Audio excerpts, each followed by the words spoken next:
하나님 말씀을 보겠습니다. 하나님 말씀은 요한복음 16장 25절에서 33절까지 말씀입니다. 말씀 교독하도록 하겠습니다. 제가 먼저 한 절 읽겠습니다. 이것을 비유로 너희에게 일렀거니와 때가 이르면 다시는 비유로 너희에게 이르지 않고 아버지에 대한 것을 밝히 이르리라. 그날에 너희가 내 이름으로 구할 것이요 내가 너희를 위하여 아버지께 구하겠다 하는 말이 아니니, 이는 너희가 나를 사랑하고 또 내가 하나님께로부터 온 줄 믿었으므로 아버지께서 친히 너희를 사랑하심이라. 내가 아버지에게서 나와 세상에 왔고 다시 세상을 떠나 아버지께로 가노라 하시니, 제자들이 말하되 지금은 밝히 말씀하시고 아무 비유로도 하지 아니하시니, 우리가 지금에야 주께서 모든 것을 아시고 또 사람의 물음을 기다리시지 않는 줄 아나이다. 이로써 하나님께로부터 나오심을 우리가 믿사옵나이다. 예수께서 대답하시되 이제는 너희가 믿느냐? 보라, 너희가 다 각각 제 곳으로 흩어지고 혼자 둘 때가 오나니 벌써 왔도다. 그러나 내가 혼자 있는 것이 아니라 아버지께서 나와 함께 계시니라. 함께 읽겠습니다. 이것을 너희에게 이르는 것은 너희로 내 안에서 평안을 누리게 하려 함이라. 세상에서는 너희가 환난을 당하나 담대하라. 내가 세상을 이겼노라. 아멘.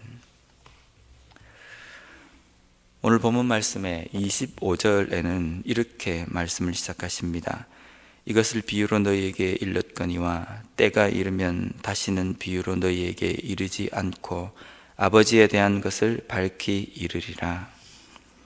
예수님께서는 제자들과 사역하시면서 복음에 대해서, 하나님 나라에 대해서 제자들에게 가르치십니다.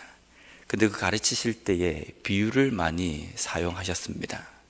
직설적인 가르침보다는 모든 상황들을 비유로 제자들에게 말씀하셨습니다.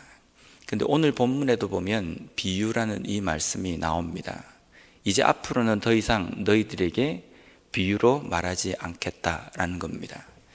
여기에 나와 있는 이 비유의 원뜻은 우리가 문학 작품에서 나오는 비유, 그 의미하고는 조금 다릅니다. 다른 어떤 표현들을 쓸 때에 사물이나 이런 것에 빗대인 문학적인 비유라는 그 의미보다는 불가사의한 일들을 말한 것, 이해가 되지 않는 이야기, 비밀과 같은 이야기라는 그 뜻입니다. 지금까지 예수님께서 제자들에게 비유로 말씀하실 때에 우리가 볼 때에도 사복음서를 읽어보면 너무 답답한 만큼 제자들이 이해를 잘 못합니다. 왜냐하면 아직까지 일어나지 않는 일들을 예수님께서 하셨기 때문입니다. 예를 들면 예수님께서 죽으시고 부활하시고 다시금 승천하시며 그로 인하여서 제자들에게 일어나는 일들과 그리고 복음이 앞으로 어떻게 될 것인지에 대해서 예수님께서 말씀하실 때에 우리는 사복음서 전체를 처음부터 끝까지 마지막을 알고 읽기 때문에 그 내용에 대해서 아는 상태에서 보기 때문에 이해가 되고, 또 우리가 믿음이 있기 때문에 예수님께서 하신 그 말씀이 받아들여지고 이해가 되는 겁니다. 근데 당시 제자들에게는 앞으로 일어나지 않은 일이었기 때문에 들어도 이해를 못하고 설명을 해도 그것이 무엇인지를 정확하게 파악을 하지 못한 겁니다. 또 한 가지는 성령이 아직 제자들에게 임하지 않은 상태이기 때문에 예수님께서 말씀하신 그 천국의 복음, 그 비밀에 대해서 이해를 못한 겁니다. 근데 이제는 예수님께서 말씀하신 그 불가사의하다고 생각했던 그 비유의 내용들이 하나 둘 성취가 됨으로 인해서 제자들이 목격하고 제자들이 정확하게 그것을 깨닫고 알게 된다는 말씀입니다. 계속해서 예수님은 이제 그 일로 인하여서, 예수님께서 말씀하신 그 비밀스러운 일들이 일어남으로 인하여서 우리에게 일어나는 어떤 상태나 그리고 우리의 상황의 변화에 대해서 말씀하십니다. 26절과 27절 말씀을 보겠습니다. 그날에 너희가 내 이름으로 구할 것이요 내가 너희를 위하여 아버지께 구하겠다 하는 말이 아니니 이는 너희가 나를 사랑하고 또 내가 아버지께로부터 온 줄 믿었으므로 아버지께서 친히 너희를 사랑하심이라. 그날이 되면 예수님께서 제자들을 위해서 또 하나님의 백성을 위해서 그리스도인들을 위해서 대신 하나님께 간구해 주는 것이 아니라 이제는 너희들이 내 이름으로 아버지께 구할 수 있는 신분의 변화가 일어날 것이다 라는 말씀입니다. 그렇다고 한다면 지금 현재 예수님께서 죽으심이 있기 이전에 인간들과 우리들과 하나님과의 관계가 어떤 관계였느냐면요, 로마서 5장 10절 말씀에는 이렇게 말씀하십니다. 곧 우리가 원수 되었을 때에 그의 아들의 죽으심으로 말미암아 하나님과 화목하게 되었은즉 화목하게 된 자로서는 더욱 그의 살아나심으로 말미암아 구원을 받을 것이니라. 로마서 말씀에 보면 우리와 하나님과의 관계가 원수 관계라고 말씀하십니다. 원수 관계였던 사람들, 그런 관계였기 때문에 하나님 앞에 나아갈 수도 없고 하나님 앞에 무언가를 간구할 수도 없고 하나님의 이름을 부를 수도 없는 존재인 겁니다. 완전히 등 돌려 있기 때문에 어떻게 보면 원수라는 것은 함께 눈에 띄었다고 한다면 서로 싸우거나 서로 죽이려고 덤벼들지 않겠습니까? 우리와 하나님의 관계가 그런 관계라는 겁니다. 죄의 문제로 인해서 그 죄가 해결되지 않는 상태가 하나님과 원수된 관계. 그런데 그 원수된 관계를 예수님께서 죽어주심으로 인하여서 신분의 변화가 일어납니다.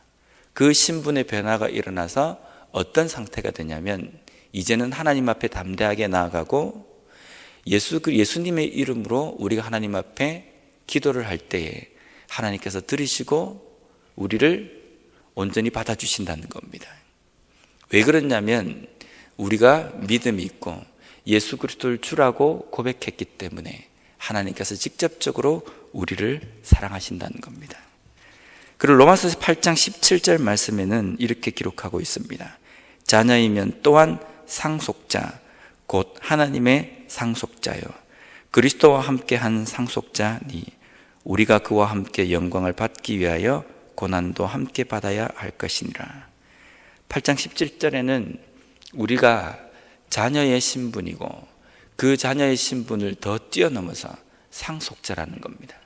하나님의 나라를 유업으로 받게 되는 상속자가 되었다는 겁니다. 얼마나 놀라운 신분의 변화입니까? 원수 관계에서 자녀, 상속자. 이제는 하나님 앞에 하나님을 아버지라고 부르며 하나님 앞에 간구할 수 있는 그런 신분이 되었다는 겁니다. 무엇 때문에 이 신분이 되었냐면 예수님께서 우리를 위해서 죽어주셨기 때문에, 화목제물이 되셨기 때문에 가능하다는 겁니다. 계속해서 30절 말씀에 보면요, 우리가 지금에야 주께서 모든 것을 아시고 또 사람의 물음을 기다리시지 않는 줄 아나이다. 이로써 하나님께로부터 나오심을 우리가 믿사옵나이다. 예수님의 이 말씀에 대해서 제자들이 제가 믿습니다, 아멘 하고 반응합니다. 우리는 매일매일 복음, 하나님의 그 말씀을 접하고 있는 사람들입니다.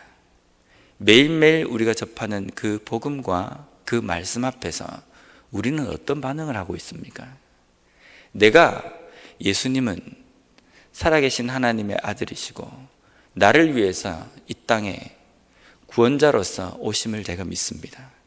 나의 죄를 위해서 죽으시고 부활하시며 승천하셔서 지금도 우리와 함께 하시고 나와 동행하고 계심을 믿습니다 라는 그 고백이 매일매일 삶 속에서 끊어지지 않아야 합니다. 그것이 진정한 그리스도인의 삶의 출발이기 때문입니다. 다음으로 32절에 보면 이제 그 신분의 변화로 인하여서 사도들에게 주어진 사명에 대해서 말씀하고 계십니다.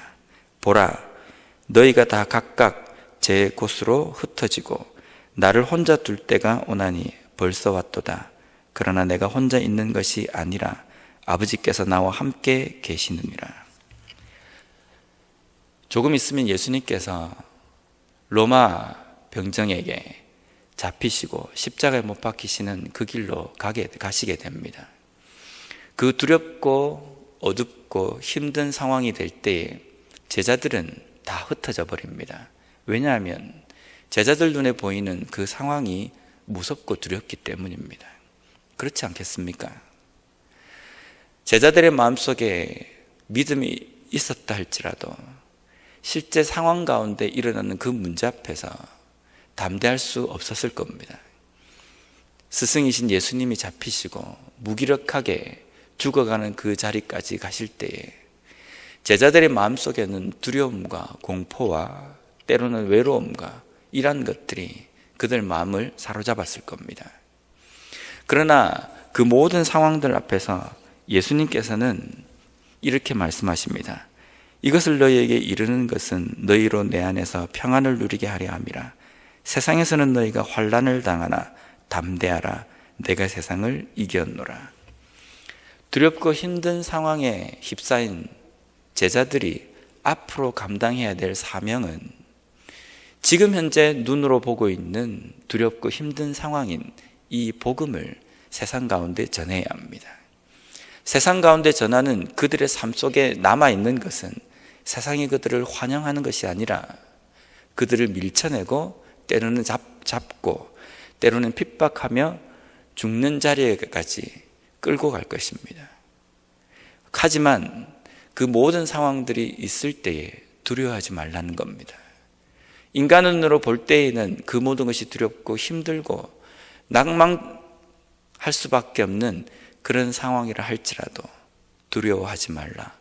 왜냐하면 내가 이미 세상을 이기었노라. 그 모든 두려운 상황 가운데에서 세상을 이긴 나와 함께 이 사역을 감당하면 너희들이 세상 가운데서 평안을 누리게 될 것이다 라는 겁니다. 실제 그렇습니다. 우리의 믿음 생활이 신앙을 가지지 않은 사람들이 볼 때에는 어떻게 저렇게 사서 고생을 하는가라고 이야기할 수도 있습니다. 저렇게 힘든 상황에 저렇게 불구덩이 같은 곳에 어떻게 뛰어들 수 있는가라고 이야기할 수 있습니다. 하지만 우리가 신앙생활을 하면서 때로는 고통, 때로는 사람들이 힘든 상황이라고 이야기하는 곳에 우리가 들어가서 사역을 하거나 때로는 신앙생활을 할 때에도 우리의 마음 가운데는 평안이 있지 않습니까? 내가 이 죽을 고생, 내가 언젠가는 빨리 그만둬야 될 텐데 이런 생각으로 우리가 하지 않습니다. 아무리 힘든 상황이라 할지라도 우리의 마음 가운데는 평안함 가운데 사역합니다. 이유는 하나님께서 그 가운데에 평안을 주시기 때문입니다. 그 평안을 주시고 그 모든 상황 가운데서 담대할 수 있도록 하신 것은 예수님께서 이미 세상을 이기셨고 또 마가복음 13장 11절 말씀에 보면 사람들이 너희를 끌어다가 넘겨줄 때에 무슨 말을 할까 미리 염려하지 말고 무엇이든지 그때에 너희에게 주시는 그 말을 하라. 말하는 이는 너희가 아니요 성령이시니라. 성령 하나님께서 우리 가운데 함께 하시기 때문에 담대하게 하시고 선포하게 하시고 두려워하지 않도록 하십니다. 그러한 마음을 우리에게 주시기 때문에 우리의 믿음도 우리의 신앙도 감당할 수 있습니다. 때로는 고난과 핍박의 상황도 감당할 수 있습니다. 내가 아니라 내 속에 계신 성령 때문입니다. 제자들과 함께 하시겠다고 이야기하시고 제자들에게 부어주시겠다고 하신 그 성령이 오늘 우리와 함께 하십니다.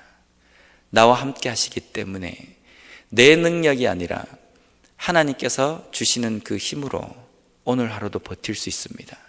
지금까지 버티고 지금까지 살아올 수 있었던 겁니다. 그 하나님께서 오늘도 앞으로도 우리와 함께 하시겠다고 약속하셨습니다. 그 함께 하시는 성령을 온전히 의지함으로 말미암아 그 어떠한 상황 가운데서도 세상을 이기신 예수님의 그 뒤를 온전히 쫓아감으로 말미암아 오늘도 평안 가운데서 하나님만이 주실 수 있는 그 평안을 온전히 누리며 살아가고 우리의 사역을 감당하는 우리 모두가 되었으면 좋겠습니다. 기도하겠습니다. 하나님 감사합니다.